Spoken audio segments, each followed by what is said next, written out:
I'm Dawn, and I'm 40 years old.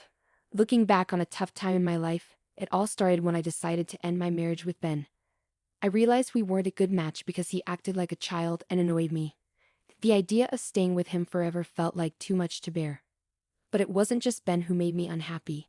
His mom, Carol, also made my life difficult.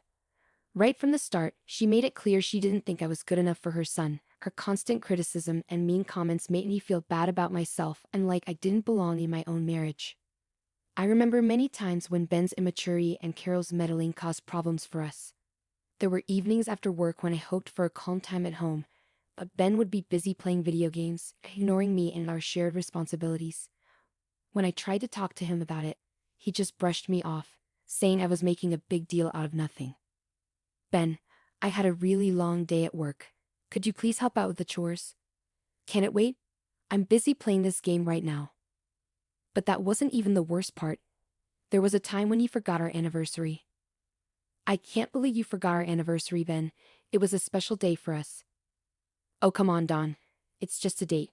We can celebrate it another time. Then he invited his mother over without even asking me first. Why did you invite your mother over without talking to me? I was hoping for a quiet weekend together. She's my mom, Don. She can visit whenever she wants. Don't be so stressed about it. And let me tell you about our money situation. It felt like I was married to a kid. Ben, can we talk about making some financial plans and saving for the future? You worry too much, John. Let's just spend our money and deal with it later. These are just a few examples of how my marriage was falling apart. My concerns were ignored, my feelings didn't matter, and my needs were forgotten. It became clear that Ben's childishness and lack of caring were big problems in our relationship. Then there were the family get-togethers where Carol would always find a way to insult me in front of everyone. Her mean comments about my looks, job, and even my cooking really hurt. She seemed to enjoy making me uncomfortable while Ben usually pretended not to notice, too scared to stand up to his mom. Let me give you a few real examples of how she, just like her son, put me down and made me feel small. Example 1. Carol, I spent a long time cooking this meal for everyone. I hope you like it. Well, let's see if it's even good. I'm not sure I trust your cooking. Example 2. Carol, I found this dress for the event. I think it would look nice on me. Oh honey, that dress is too revealing for someone your age. You want to look silly to you?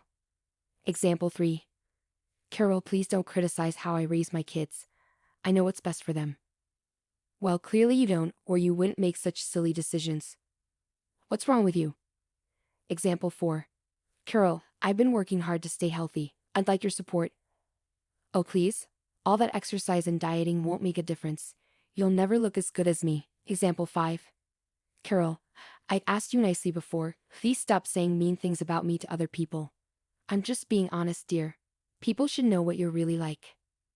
These conversations show how Carol always put me down and said hurtful things throughout my marriage. Her actions caused a lot of stress and made it hard to find any happiness with Ben. I reached a point where I knew I deserved better than this toxic situation. I made the tough choice to file for divorce, wanting to break free from the constant emotional pain I'd endured for too long. The courtroom became a place where I had to explain to the judge why I wanted to end the marriage, talking about how it had hurt me. When the legal process was over, I felt a bit lighter, like a weight had been lifted off my shoulders. But then something unexpected happened. My ex-mother-in-law, Carol, couldn't hide her happiness. She stood up in court looking thrilled, and said she'd finally gotten rid of me and won her son back. I've won. I finally won. Hearing her say that made me furious. How could she be happy about my pain and the end of my marriage? I couldn't hold back my anger. I told her exactly what I thought of her, calling her out for being a mean and spiteful person. But instead of being affected by what I said, Carol just laughed. Her laughter filled the courtroom, making the end of that painful chapter in my life even harder to bear. It was a scary reminder that some people feel like they win by hurting others, and her joy only made me more determined to move past the toxic situation I'd been in. Leaving the courtroom behind, I decided to take back control of my life and find the happiness I deserved. Carol's laughter reminded me of the battles I fought and the strength I'd found in myself. I wouldn't let others' judgments or cruelty define me anymore. I was determined to rise above the negativity and embrace the freedom waiting for me. With every step forward, I started a journey of healing and self-discovery. The path ahead wasn't easy, but I faced it with determination. I knew finding happiness wouldn't be easy, but I'd grown stronger from the struggles I'd faced. It was time to leave behind the drama and pain and look forward to a future full of hope and self-love. But unfortunately, the story doesn't end there. It seems like trouble just keeps finding me. Remember when Carol was gloating about winning? Well, she thought she'd get something out of it, but she never did, and she never will. You see, she believed she'd finally get her hands on a prized family heirloom she'd envy for years. What she didn't know was that I held the key to her dreams. It was a stunning diamond orchid necklace, passed down through generations in my family. Its beauty and rarity made it incredibly valuable, worth millions of dollars. Carol's eyes always lit up with greed whenever she saw it, but she could never have it. Throughout my marriage to Ben, Carol would often suggest selling the necklace for practical reasons, but I always refused, explaining its sentimental value and importance to my family. Even after the divorce, Carol still thought she deserved half of its worth. She believed she was entitled to it, thinking it would fulfill her materialistic desires. But what she didn't know was that I had a plan. It had been a month since the divorce, and I thought I'd left Carol and her schemes behind. Then, one evening, I was surprised when I heard a familiar knock on my door. Opening it, I saw Carol standing there, crying and shaking. "Dawn, please, can we talk?" Feeling curious and a bit sorry for her, I let her in to get away from the cold. I wondered why she was so upset and why she'd come to see me. We sat down in the living room, and I asked her to tell me what was wrong. Through her tears, Carol managed to speak, her voice trembling. "My plan, it's all gone wrong, Dawn," Carol said between sobs. "I thought I'd get what I wanted, but it's turned into a disaster." I felt skeptical but curious about what she was talking about. "What plan, Carol? And why are you so upset?" Carol took a deep breath, trying to calm herself down. "You see, I thought Ben would get half of the value of the heirloom, and I would finally get what I wanted. But he told me something that changed everything." I leaned in, eager to hear what she had to say. "What did Ben tell you, Carol? Please tell me." Carol wiped away her tears, her voice sounding regretful and surprised. Ben told me he'd forgotten to mention a prenuptial agreement he signed before we got married. It said the heirloom and all your money were protected. I never had a chance." I couldn't help but laugh, feeling a mix of relief and triumph. "Oh, Carol, I've been waiting for this moment. I always knew your schemes would backfire." Carol's face turned red with embarrassment and anger. "You knew the whole time, and you let me think I had won. How could you do that?" Leaning back in my chair, feeling triumphant, I smiled at Carol. "Oh, Carol, I didn't make you believe anything. You just saw what you wanted to see because you were so focused on what you wanted. I knew the truth would come out eventually, and it did." As Carol faced the reality of her actions, her tears turned into frustration and regret. She had gambled and lost, leaving her with nothing but defeat. "I can't believe you had a prenup, Dawn. I was hoping to get some of your money after the divorce." "Carol, this isn't about being a good wife. It's about protecting myself and what's mine from people like you. I was smart enough to look out for my future. Don't be upset, Carol. You're the one who tried to trick and manipulate others for your own gain." Reluctantly, Carol pulled herself together, glaring at me with a mix of anger and resignation. "Heartless. You dare to call me heartless, Carol? Look at how you treated me during my marriage to Ben. You were mean, cruel, and always trying to control everything."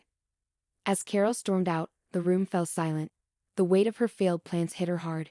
It was clear that her greed and deceit had led to her downfall, leaving her with nothing. I stayed strong, knowing I had to stand up for myself and what was mine. I had learned that trust and love shouldn't blind me to betrayal. As Carol reluctantly composed herself, she shot me a glare filled with anger and resignation. The bitterness of her own decisions hung heavy in the air as she muttered one word: "Heartless." I couldn't let that slide. "You call me heartless? Carol, look at how you treated me during my marriage to Ben. You were mean, cruel, and always trying to control everything." "I never treated you badly," Dawn firmly asserted. "You're exaggerating, Dawn." "Oh, really? Let me remind you of the time you purposefully excluded me from family events, constantly belittled my achievements, and spread rumors about me behind my back. You enjoyed seeing me suffer," Carol retorted, frustration evident in her voice. "I did no such thing. You're just trying to paint me as the villain. Stop denying it, Carol. I've had enough of your lies and manipulation. Get out of my house, please, Dawn demanded, her patience wearing thin. Dawn, please, just give me some money. I really need it, Carol pleaded desperately. I'll give you 30 seconds to get off my property, or I'll call the police. This is your last chance, Dawn warned seriously. You can't treat me like this, Dawn. We're family. Families should be kind to each other, Carol argued angrily. Goodbye, Carol, Dawn said firmly as Carol left, looking upset and defeated. As the seconds passed, Carol's face showed a mix of anger, shock, and feeling like she lost. She realized she couldn't control Dawn like she wanted to. Reluctantly, she walked towards the door. The tension between them filled the air. Carol gave one last look before leaving, stepping into an uncertain future and facing the consequences of her actions. I stood tall, feeling both relieved and free. I had cut off ties with something toxic and took back control of my life. The next day rolled in, and yet another person from my past tried to make amends. What do you want, Ben? I asked, my voice cold and unwelcoming. Dawn, I need your help. I'm in a tough spot right now. And I thought maybe. Ben's voice trailed off, sounding desperate. Forget it, Ben. I don't want to hear your excuses. You had the nerve to call me instead of facing me in person. How cowardly can you get? I interrupted, my patience running out. I thought this approach would be better, Dawn. Please just listen to me, Ben pleaded, his voice trembling. All right, Ben. Go ahead. Explain to me how you always put down my goals, laughed at my dreams, and made me feel inadequate. Do you recall those instances? I confronted him. I'm not sure what you mean, Dawn. We had our differences, but Ben started, but I interrupted him. Disagreements? Is that what you call it? I call it emotional abuse. You constantly underestimated me, trying to crush my spirit, but I'm done with it. I deserve better, I declared firmly. Please, I'm sorry for everything. I'm in a tough spot right now, and I thought maybe you could help me out. Ben's voice trailed off once more, his desperation evident. It's ironic, Ben. You agreed to the prenup, yet now you're here begging and pleading. I didn't fully understand what I was signing. I just knew I loved you. Stop pretending, Ben. You probably expected me to change my mind, I remarked sharply, my tone cutting through the air. Dawn, please just listen to me, Ben pleaded once more. I'm saying this for the last time. If you ever attempt to reach out to me again, I'll take legal action and get a restraining order against you. Clear? I warned him sternly. But Dawn. Ben tried to protest, but I cut him off. No, Ben, it's finished. Goodbye, I stated firmly, ending the call and removing his number from my contacts. I was finally free from both of them, and I felt relieved. As I sat and pondered on the journey I'd been through since my turbulent marriage ended, a feeling of contentment enveloped me. I was in a much better place now, both mentally and emotionally. It felt like a heavy burden had been lifted, allowing me to breathe freely once more. Life had taken an unexpected turn, and I found myself enjoying the simple pleasures it offered. I embraced my newfound freedom and delved back into the dating scene, meeting new people and relishing the excitement of forming romantic connections. Throughout this journey, I learned to value myself and refused to settle for anything less than the love and respect I deserved. Alongside the thrill of new relationships, I discovered strength and empowerment in sharing my story with others. The struggles I faced during my marriage inspired me to write a memoir, documenting the challenges I overcame. It became a symbol of my inner strength and offered hope to others who had faced similar hardships. Meanwhile, I couldn't ignore the bitterness of my ex-husband and mother-in-law. They seemed envious as they watched my success and happiness grow. They had underestimated my resilience, and now they faced the consequences of their actions. It was a satisfying reversal of fortune. Though I had moved away from their toxic influence, they still tried to damage my reputation, but I was determined to rise above their negativity and continue thriving. Despite Carol and Ben's futile attempts to tarnish my reputation, I refused to be silenced or underestimated. I remained steadfast in protecting my integrity and had taken legal action against them for their slanderous words. Their efforts to provoke me only fueled my determination to hold them accountable for their actions. As I faced this new chapter, I felt grateful for the inner strength I had found and the support of my friends and loved ones who stood by me. Surrounded by a network of uplifting individuals, I felt inspired to keep reaching for my goals. Their unwavering encouragement reminded me that I was capable of overcoming any obstacle. From the ruins of my failed marriage, I rose stronger and wiser than ever. I learned to value myself, set boundaries, and pursue my happiness without apology. The journey was tough, but it led me to self-empowerment and a life that was truly mine. My story wasn't just about pain and struggle, it was about resilience and triumph. I conquered the shadows of my past and stepped into a future full of promise.